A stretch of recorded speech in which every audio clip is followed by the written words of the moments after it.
Hello बच्चों, स्वागत है आपका आपके चैनल एसआरएस लर्निंग में। बेटा ये हमारी विज्ञान की बेटा 8th क्लास की वर्कशीट है।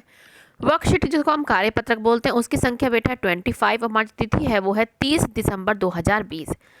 हमारा चैप्टर चल रहा है इसमें प्रकाश। और आज हम देखते हैं कि ब्रेल लिपि जो मतलब जो देख नहीं सकते वो भी क्या है पढ़ते हैं इसकी सहायता के द्वारा। तो आज हम यही पढ़ेंगे, इसके बारे में पढ़ते हैं कि समाज में कुछ लोग, जिनमें बच्चे भी शामिल हैं, जो चीज़ों को ठीक से नहीं देख पाते। कुछ लोग जन्म से बिल्कुल नहीं देख पाते, लेकिन कुछ लोग ऐसे भी हैं जो किसी दुर्घटना या किसी बीमारी की वजह से अपनी आंखें खो देने की क्षमता खो देते हैं।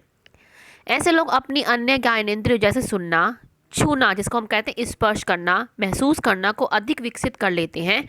कुछ ऐसे तरीके भी हैं जिनमें उनके पढ़ने की क्षमता बढ़ सकती है। तो वही आज हम देखते हैं कि ब्रेल विधि उन संसाधनों में से एक है। इस विधि में व्यक्ति स्पर्श वस्तु को पहचान का प्रयास करता है। मतलब क्या, देखो जैसे आप यहाँ पे देख रहे हैं, ठीक है।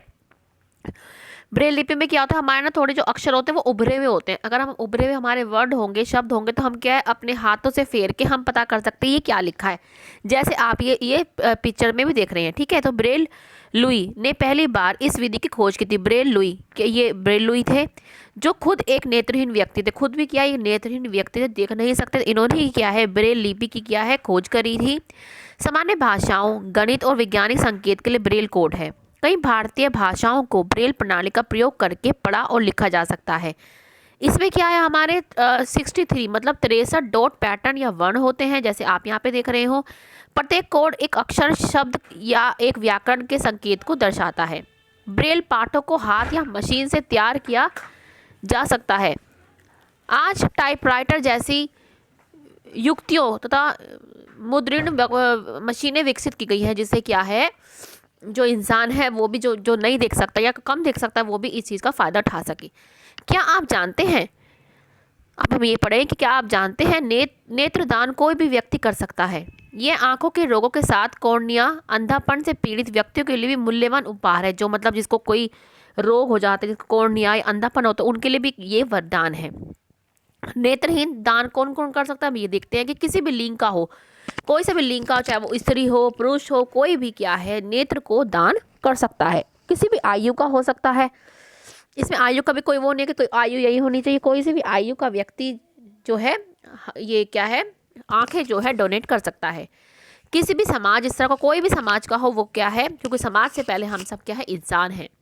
चश्मा पहनने वाला भी हो सकता है, लेकिन यह नोट है तुम्हारे लिए कि लेकिन एड्स, हेपेटाइटिस बी या सी, हेपेटाइटिस बी या सी या हाइड्रोलिसिस, ल्यूकेमिया, टिटनेस हैजा, मस्तिष्क अनुसंधान से पीड़ित व्यक्ति नेत्रदान नहीं कर सकता। ये हमारा एक वो है कि भाई कौन नहीं कर सकता, तो ये हमें एक बार ध्यान में रखना पड़ेगा कि जो भाई जिसके एड्स हो, जिसके हेपेटाइटिस बी या सी हो, हाइड्रोलाइसिस हो, ल्यूकेमिया, टिटनेस हैजा, मस्तिष्क अनुसंधान से कोई पीड़ित होता है, तो वो क्या है नेत्र अपने दान नहीं कर सकता। एक व्यक्ति जो आंखें दान करता है, जो एक व्यक्ति जो दान करना चाहता है, उसे एक पंजीकृत नेत्र बैंक के साथ एक प्रतिज्ञा लेनी होती है और अपने जीवन काल के दौरान अपनी आंखों को विरासत में रखना होता है। ठीक है, जो चाहता है कि वो अपनी नेत्र दान दे, तो वो उसको क्या एक अपना मतलब एक कॉन्ट्रैक्ट करना पड़ता है। ठीक है, तो हम अब इसके क्वेश्चन आंसर पे आते हैं। ठीक है बच्चों, अब हम इसके क्वेश्चन पे आते हैं कि ब्रेल प्रणाली क्या है, यह प्रणाली किसने विकसित की। तो आपके लिए हमने क्वेश्चन लिखा हुआ है कि ब्रेल प्रणाली एक ऐसी विधि है जिसमें व्यक्ति स्पर्श करके वस्तुओं को पहचानने का प्रयास करता है और ब्रेल प्रणाली का उपयोग करके पढ़ा और लिखा भी जा सकता है। यह प्रणाली लुईस ब्रेल, जो खुद भी क्या है अंधे व्यक्ति थे, उन्होंने खुद क्या है ये जो प्रणाली है विकसित की। तो ये बच्चे आपका फर्स्ट क्वेश्चन है। नेक्स्ट क्वेश्चन है आपके सही गलत हमें चिन्हित करना है कि चश्मा महिला या बच्चा आंखें दान नहीं कर सकता। ये तो गलत है, क्योंकि हमने क्या पढ़ा है कि हमने पढ़ा है कि कोई भी हो, चाहे बच्चा हो चाहे कोई भी उम्र का, वो क्या है आंखें दान दे सकता है। फिर है चश्मा पहनने वाले व्यक्ति को की मृत्यु के 4 से 6 घंटे के भीतर आंखें दान कर सकते हैं। हाँ, बिल्कुल कर सकते हैं। नेत्रदाता किसी भी सामाजिक स्तर का हो सकता है, बिल्कुल सही हो सकता है।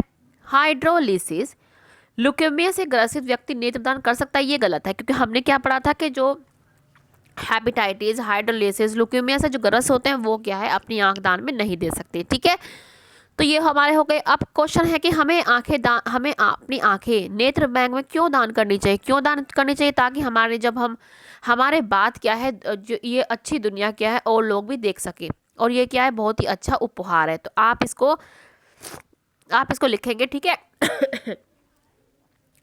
कि हमें अपनी आंख नेत्र दान में देनी चाहिए, क्योंकि क्योंकि के बाद आप लिखें क्योंकि हमारे बाद, ठीक है, हमारे बाद दुनिया को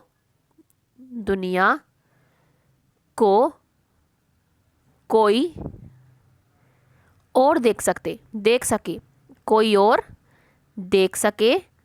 पहले इतना लिखें, फिर मैं आगे बढ़ाती हूँ कि क्योंकि हमारे बाद आप लिख सकते हैं कि खूबसूरत दुनिया को, इसके बाद ऐड भी कर सकते हैं कि क्योंकि हमारे बाद ये खूबसूरत दुनिया को कोई और देख सके। इसके आगे लिखेंगे देख सके, तथा यह बहुत अच्छा उपहार है। यह बहुत अच्छा उपहार है।